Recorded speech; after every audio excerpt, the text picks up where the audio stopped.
శ్రీ సీతారామాభ్యాం నమః. శ్రీ గురుభ్యో నమః. శ్రీమద్ వాల్మీకి రామాయణము బాలకాండము 40వ సర్గము. కపిలుని క్రోధాగ్నిలో సగరుని కుమారులు భస్మమగుట.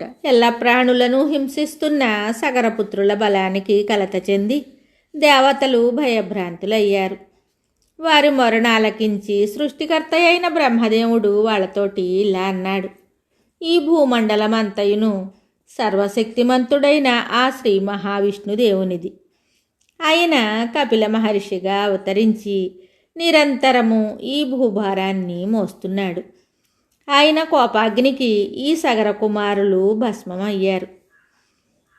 భూమండలము ఈ విధంగా త్రవ్వబడుననియు అల్పాయుష్కులైన సగరపుత్రులు నశిస్తారని ఏనాడో నిర్ణయింపబడింది. బ్రహ్మదేవుని యొక్క ఈ అభయవచనములను విని 33 మంది దేవతలు, అష్టవసువులు, ఏకాదశ రుద్రులు, ద్వాదశాదిత్యులు, 2 అశ్విని దేవతలు, గంధర్వులు మొదలగువారు మిక్కిలి సంతసించిన వారై తమ తమ స్థానములకు వెళ్ళిపోయారు.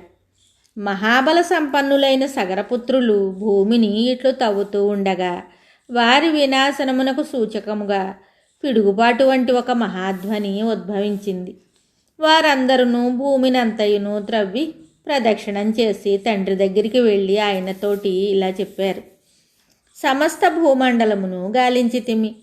బలవంతులైన దేవదానవ రాక్షసులను, పిశాచములను, నాగులను, కిన్నరులను మట్టుపెట్టితిమి.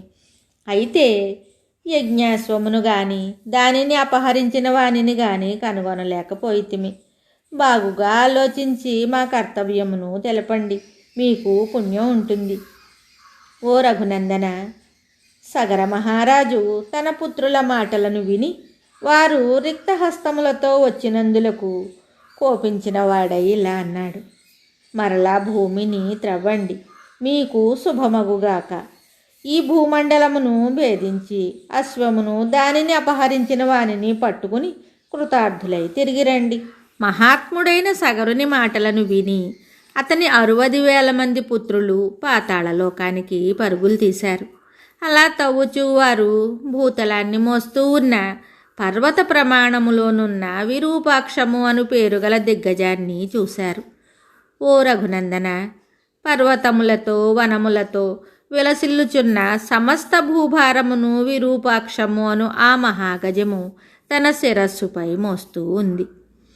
సర్వకాలములయందు అప్పుడప్పుడు ఆ మహాగజము అలసట తీర్చుకొనుటకై తలను కదిలించినప్పుడు భూమి కంపిస్తుంది. ఓ రామ, వారు ఆ మహాదిగ్గజమునకు ప్రదక్షిణం చేసి పూజించారు. తరువాత వారు భూమిని ఛేదించుకుంటూ రసాతలానికి బయలుదేరారు. పూర్వ దిశను త్రవ్విన తరువాత వారు దక్షిణ దిశను భేదించారు. దక్షిణ దిశ అందును వారు ఒక మహాగజాన్ని దర్శించారు. పర్వత ప్రమాణమున మహాశరీరము గల మహాపద్మము అను దిగ్గజము దక్షిణ భూభారాన్ని మోస్తూ ఉండగా దాని మహాస్వరూపమును చూసి వారు విస్మయం పొందారు. ఆ దిగ్గజమునకు ప్రదక్షిణం చేసి మహాత్ముడైన సగరుని యొక్క 60,000 మంది పుత్రులు పశ్చిమ దిశను భేదించారు. పశ్చిమ దిశయందు భూభారాన్ని వహించుచున్న సౌమనసము అను పర్వత ప్రమాణ శరీరము గల మహాదిగ్గజాన్ని ఆ మహాబలశాలురు చూశారు.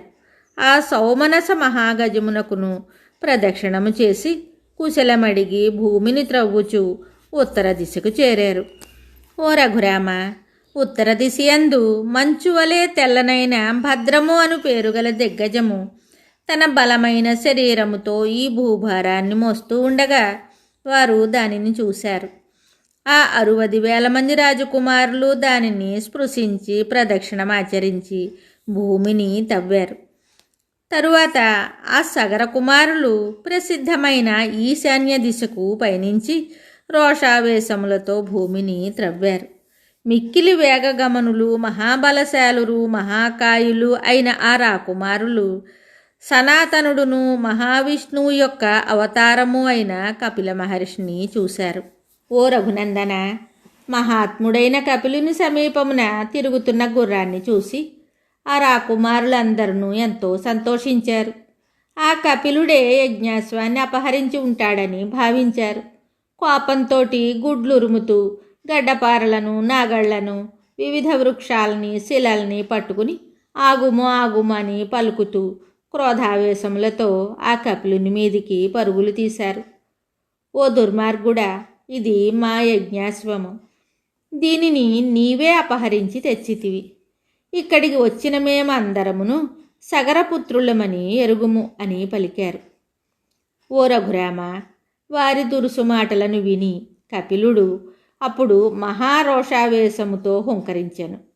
ఓ కాకుస్తా, మిక్కిలి మహిమాన్వితుడైన ఆ కపిలుని యొక్క హుంకారమునకు సగర కుమారులందరూ భస్మమైపోయారు.